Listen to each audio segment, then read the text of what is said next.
Imagina ser un niño pequeño en la década de los 40. ¿Qué es lo peor que puede pasar?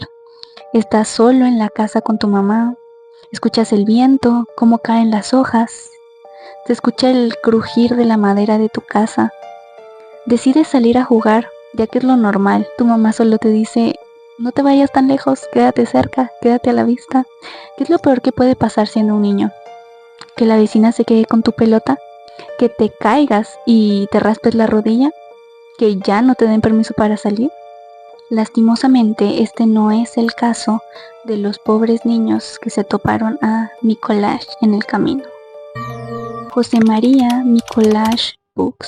Este es el personaje del que hablaremos el día de hoy. Nacido en el año de 1925 en el departamento de Chimaltenango, en el país de Guatemala, nació un pequeño niño proveniente de una pequeña familia humilde, la cual trabajaba en el campo y vivía en un espacio rural.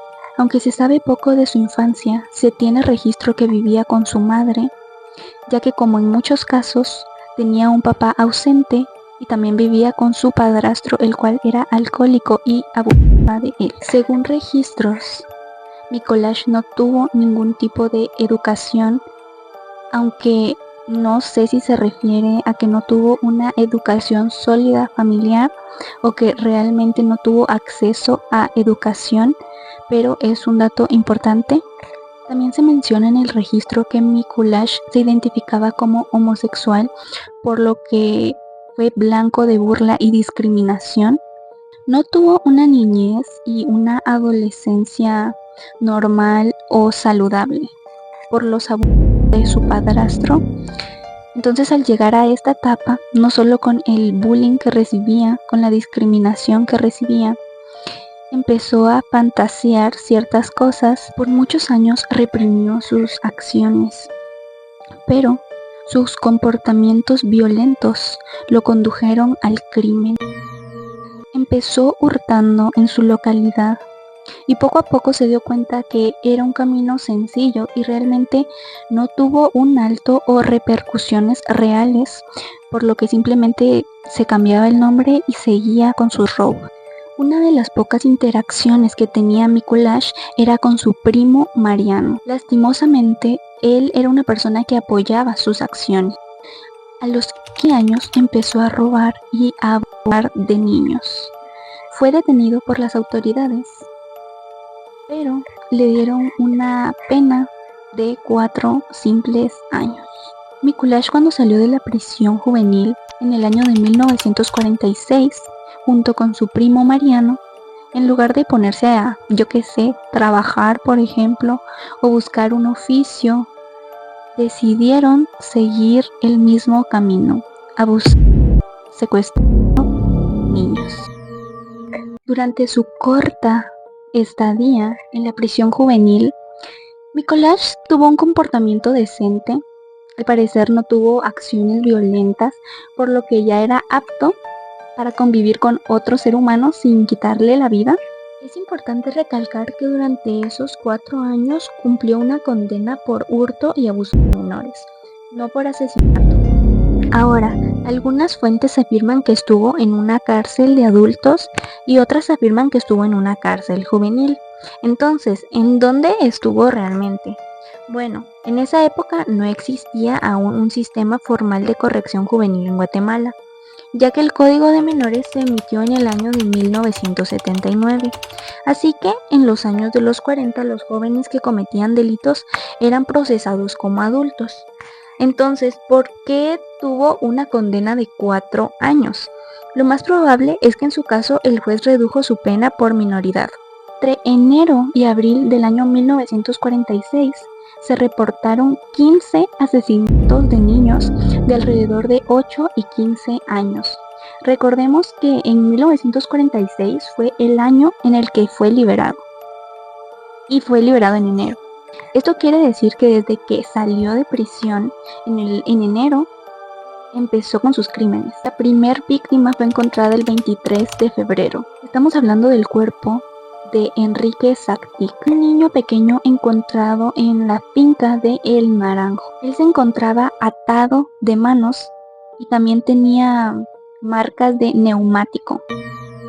Otra de las víctimas fue encontrada el 30 de marzo, el cual era un niño encontrado por su hermano, que había ido al parecer a visitar a su hermana, y en ese pequeño camino fue que lo interceptaron. Se reporta que tenía marcas en el cuello y que la causa de su muerte fue asfixia. El 23 de enero del año 46 se reporta un sobreviviente, el cual es Miguel Ángel Valenzuela.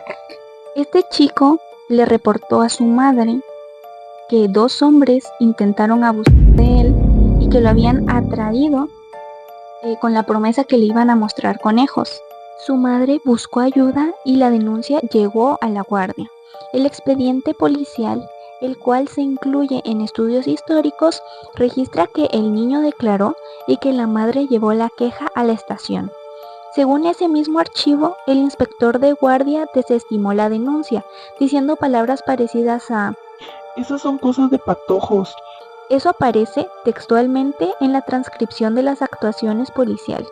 En este primer encuentro después de salir de prisión, también revela su modus operandi, el cual era atraer niños con la promesa de mostrarles conejos, los engañaba y los llevaba a lugares solitarios. La persona que reportó a estos asesinos fue una anciana que los vio llamativos, los vio sospechosos y los reportó, y es por ello que lograron capturarlos en abril, cuando hubo un sobreviviente y un reporte en enero, pero fueron capturados en abril. Todas las víctimas eran menores de edad, eran niños indefensos, provenientes la mayoría de lugares rurales. Los cuerpos fueron hallados en Mixco, Zacatepeques, Antigua Guatemala y Chimaltenango. Por ser un caso mediático, las autoridades no tuvieron de otra que intervenir, que actuar rápido, entre comillas rápido, porque claro, se pudieron haber evitado muchísimas víctimas si se le hubiera puesto más atención al sobreviviente de enero. Claro, este es solo mi punto de vista, pero por ser un caso llamativo, que al fin y al cabo eran niños, ¿no? Entonces fue un caso mediático, las autoridades tuvieron que penalizar de una manera grande. Se considera como el primer asesino en serie documentado en Guatemala. Mikuláš fue arrestado en el abril del 46 y un tiempo después Mariano, su primo, también. Mikuláš fue condenado a pena de muerte el 18 de junio de 1946. Fue fusilado públicamente en pelotón el 18 de julio de 1946, enfrente del Cementerio General de Guatemala. Pidió la presencia de un sacerdote para confesarse y comulgar antes de morir. Rechazó ser vendado y pidió morir de pie y mirando al pelotón. De igual forma, pidió despedirse de su madre. Su primo, Mariano, fue sentenciado a 30 años de prisión y a trabajos forzados. La cabeza de Mikuláš fue utilizada para estudios forenses en la Universidad de San Carlos de Guatemala, pero en el año de los 90 se extravió y su cuerpo fue sepultado sin lápida para evitar que se convirtiera en un sitio de culto. El crimen y el juicio ocurrieron durante el gobierno de Juan José Arévalo Bermejo. Su gobierno impulsaba una reforma moral y social, pero el caso de Mikuláš golpeó fuertemente su discurso humanista. La gente se reunió frente al Palacio de Justicia y luego frente a la cárcel para pedir la ejecución. Finalmente, Arévalo confirmó la pena de muerte, pese a que él mismo tenía posturas más progresistas. Acá lo tienen, el caso del primer asesino serial de Guatemala, que no solo demuestra el horror real que vive un país con pobreza, con abuso, con discriminación, también nos demuestra cómo las limitantes, por ejemplo, la educación, un lugar seguro en el que se respetaran los derechos de los niños, hubiera hecho la diferencia. Empezó todo con un abuso, sí, el de Mikuláš. ¿Le daba derecho para abusar de niños? No, claro que no, pero también demuestra cómo la falta de educación, de orientación, de seguridad puede orillar a alguien que vive en pobreza y en abuso a hacer actos violentos. también nos demuestra una vez más cómo la educación puede hacer la diferencia.